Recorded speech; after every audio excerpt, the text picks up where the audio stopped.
Yes guys, today we're servicing a SEAT Ibiza FR 1 litre TSI. Let's get on with it. Now this video, Ellie doing the service. I'm just going to record on AI glasses. So let's get on with it. 5W30LL Castrol.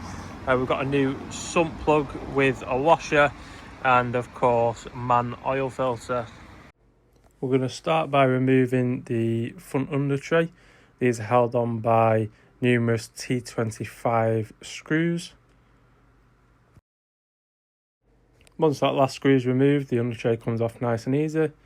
Now we're going to go ahead and take the sump plug out. This is a 19mm socket. We did opt to buy a new sump plug and washer. You don't have to buy a new sump plug, you can just buy the washer. But because we got both, we're just going to throw that old sump plug away. Whilst the sump plug is out, we're then going to remove the oil filter. Leaving the sump plug out allows any excess oil that escapes the filter and goes back into the engine to drain out the sump. Now these filters are quite tight, this style. We did have to use big grips to crack it off before we were able to do it with our hands. So just be aware of this if you're doing it at home.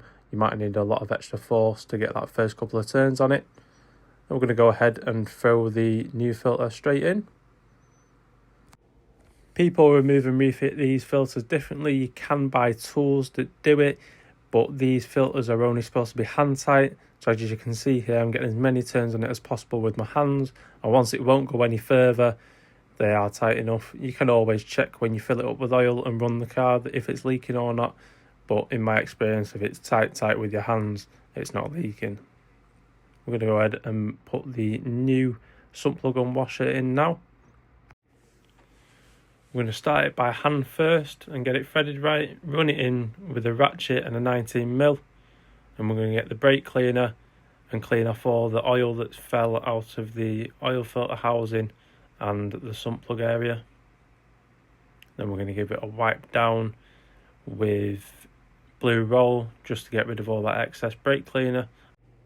Brake cleaner does evaporate itself, but with it being flammable and with me spraying quite a lot on it, I'm just getting rid of as much as possible so that when we run the car and the car gets hot, there's no risk of any fires. I'll be honest, I don't normally talk sump plugs, but since I were on the floor and this isn't my car, we're going to talk it to 30 Newton meters.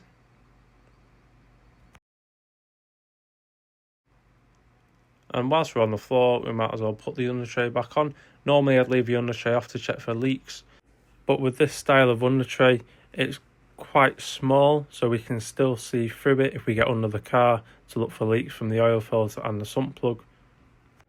Now I am using a gun to refit these, but bear in mind I'm not going tight at all. All I'm doing is nipping them up with the gun. If you do go too tight with these, they're only on a captive and you will break the captive, causing you a headache, and you'll have to go out and buy new captives for the under tray to fit it correctly. Last but not least, we're going to go ahead and fill the car up with oil. These cars are actually really easy to fill up. Normally you'd be measuring out oil, but this Castrol comes in a 4 litre tub and the engine takes exactly 4 litres. So you will notice that I don't check the oil level in this video. That is purely because the oil in the tub is exactly the amount of oil that the engine does take. Normally when I'm servicing other vehicles, which is say the oil takes 5.6 litres, when you've got that point I'm always checking the oil to make sure it's at maximum. Thanks for watching the video. I hope you guys enjoyed it. If you're doing this at home yourself and you've got any questions on the service, feel free to leave me a comment and I'll be sure to get back to you and help you in any way I can. After the video ended, I reset the service light with a handheld tool that I have. I understand that if you guys aren't mechanics, you won't have this tool. You might just have to live with the oil inspection service on your dash. There is no way to reset it other than having a diagnostic tool to do so. I suppose your only other option would be to find a garage near you, explain that you've done the service by yourself. They might just charge you 50 quid or something to reset it. A lot more videos to come on simple mechanics, servicing, basic maintenance and inspection, so stay tuned for that. And if you're not subscribe so you don't miss my upcoming videos. There's going to be a big series, as I say, on very simple mechanic stuff aimed at people that don't really have mechanical knowledge but want to get into it and get things done themselves.